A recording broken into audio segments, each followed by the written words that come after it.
তৃণমূলকে যখনই কিছু বলতে যাওয়া হয় তারা বলে এক সময় তো এসএফআই এগুলো শুরু করেছিল।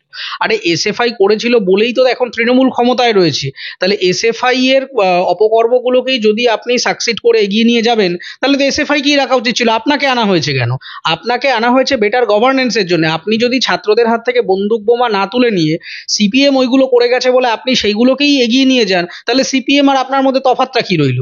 ফলে সেই জায়গা থেকে আমরা আমাদের ছাত্র সমাজ, দেখলেন তো যোগেশচন্দ্র কলেজে কি অবস্থা, মানে একটা পুজো করতে গিয়ে বা মনে হচ্ছে কারাগার, আর্মড ফোর্সেস ডিপ্লয় করতে হচ্ছে হাইকোর্টের নির্দেশ। এটা ছাত্র সমাজের পুজো হচ্ছে, তারা তাদের মধ্যে আলোচনা করবে, শিক্ষা প্রতিষ্ঠান তারা সেটাকে সলভ করবে না। শিক্ষা প্রতিষ্ঠানের কোনো উদ্যোগ হলো না, গভর্নমেন্ট কোনো রকম ব্যবস্থা নিল, মাঝখান থেকে হাইকোর্টে মামলা মোকদ্দমা হয়। একটা সাধারণ ইনস্টিটিউটের পুজোর জন্য বাইরে থেকে কামান দেখে বন্দুক দেখে পুলিশকে দাঁড়িয়ে থাকতে হলো। ফলে এইটা থেকে বোঝা যাচ্ছে যে আমাদের ওভারঅল সমাজটা রাজনীতি এবং দুর্নীতি এবং হিংসার জন্য একদম কোল্যাপস করে গেছে। এর থেকে অন্তত আগামী 5 বছরে খুব একটা উত্থানের ইঙ্গিত আমি পাচ্ছি না। খুবই আনফরচুনেট এই মুহূর্তে, সেটা হচ্ছে আমাদের বিরোধী শিবিরের দুর্বলতা। আমাদের উল্টো দিকে যে রাজনৈতিক অর্গানাইজেশনগুলো রয়েছে, কংগ্রেস সে প্রায় একদম মানে এখানে বিশেষ খুব একটা অ্যাক্টিভ নয়।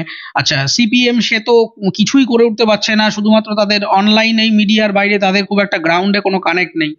বিজেপির ক্ষেত্রে মেজর প্রবলেমটা হচ্ছে বিজেপি এই মুহূর্তে সব থেকে বড় ভুল করছে, তৃণমূল থেকে সমস্ত দুর্নীতি করে আসা লোকজনগুলোকে অ্যাকসেপ্ট করে তাদেরকে হিরো বানাচ্ছে, এবং বিজেপির মধ্যেও বিভিন্ন রকমের লবির ভাগাভাগি হয়ে গেছে।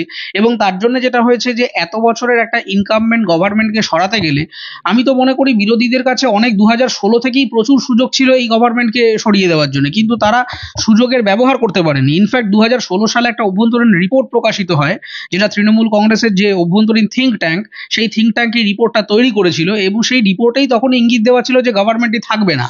কিন্তু তারপর থেকেই কিন্তু তৃণমূল যেটা করলো, তার রাজনৈতিক মডেলটাকে চেঞ্জ করে এবং সেই সময় থেকেই সমাজের বিভিন্ন স্তরের মানুষের জন্য তারা কাস্টমাইজ বিভিন্ন প্ল্যান আনতে শুরু করলো, যেগুলো প্রজেক্টগুলো কন্যাশ্রী, তারপর হচ্ছে সবুজ সাথী, এই ধরনের জিনিসপত্র, লক্ষ্মীর ভান্ডার, এগুলো পরপর করে এনে স্বাস্থ্য সাথী দিয়ে, মৎস্য credit card, student credit card, 2016 পর থেকে সমাজের 8 থেকে 80 সকলের জন্য এনে প্রজেক্ট লঞ্চ করে এরা মানুষদেরকে একটা বাবেলের মধ্যে ফেলে দিল, এবং মানুষ ভাবলো যে এই ফ্রি বিজ গুলো যেগুলো পাচ্ছি আমরা, সেখান থেকেই বোধহয় আমার অর্থনীতিতে প্রোডাক্টিভিটি বাড়ছে, কিন্তু আসলে বাড়ছে না। এটা একটা বাবেল তৈরি করে দিল। কিন্তু 2016 সালেই এই রিপোর্টটা মোটামুটি চলে এসেছিল প্রেসের কাছে, সেইভাবে প্রেস পাবলিকেশন করেননি, কিন্তু এটা তখন ইঙ্গিতই ছিল যে গভর্নমেন্ট আর থাকছে না, মানুষের ট্রাস্ট ডেফিসিট তৈরি হয়েছে। কিন্তু 2016 থেকে আজকে 2025 হয়ে গেছে, আর 1 বছর বাদে ভোট, মানে 1 বছরও নেই, কয়েক মাস রয়েছে। তো সেই জায়গায় বিরোধী শিবির যদি ইউনাইটেড না হয় এবং তাদের মধ্যে যদি এই আপোষগুলো চলতে থাকে শাসক দলের সাথে, তাহলে তাদের মধ্যে যদি অনেস্টি এবং অথেন্টিসিটি না থাকে, তাহলে তৃণমূলের সরকারকে সরানো যাবে না। এই মুহূর্তে আমি মনে করি তৃণমূল সরকারের দুর্বলতা নিয়ে আলোচনা করবার জন্য প্রচুর এজেন্ডা রয়েছে। যে জায়গা থেকে কনফিডেন্সের সাথে চিফ মিনিস্টার এই কথাগুলো বলছেন, তার কারণ তার এই অ্যারোগেন্সটা তৈরি হয়েছে বিরোধীদের দুর্বলতা দেখে।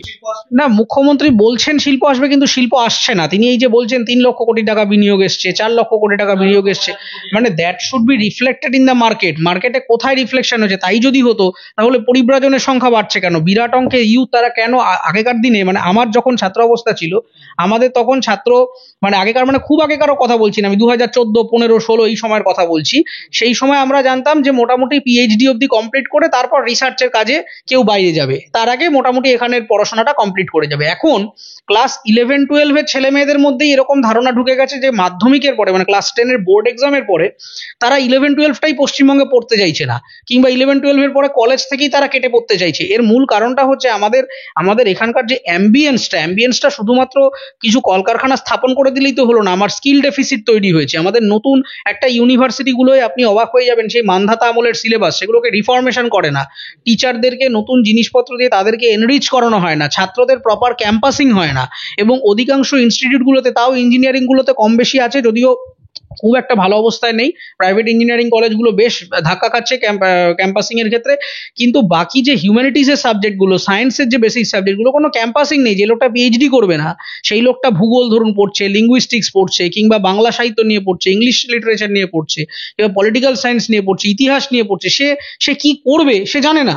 প্রচুর এরকম ছেলে মেয়ে তারা মাস্টার ডিগ্রি করে, এমএ মানে মাস্টার অফ আর্টস করে, ব্যাচেলর অফ আর্টস করে কিংবা এমফিল করে বসে আছে। কেউ কোনো রকমের লিখছেন, ফ্রিল্যান্সে কোনো রকমের জীবিকা নির্বাহ করছেন, কিন্তু কত রকমের অবজেক্টিভ আছে, কেরিয়ার কাউন্সিলিং করানো দরকার। গভর্নমেন্টের এই মুহূর্তে অর্থনীতির মানে অর্থ নেই, নীতিও নেই, এখানে যেটা আছে সেটা রাজনীতি আছে।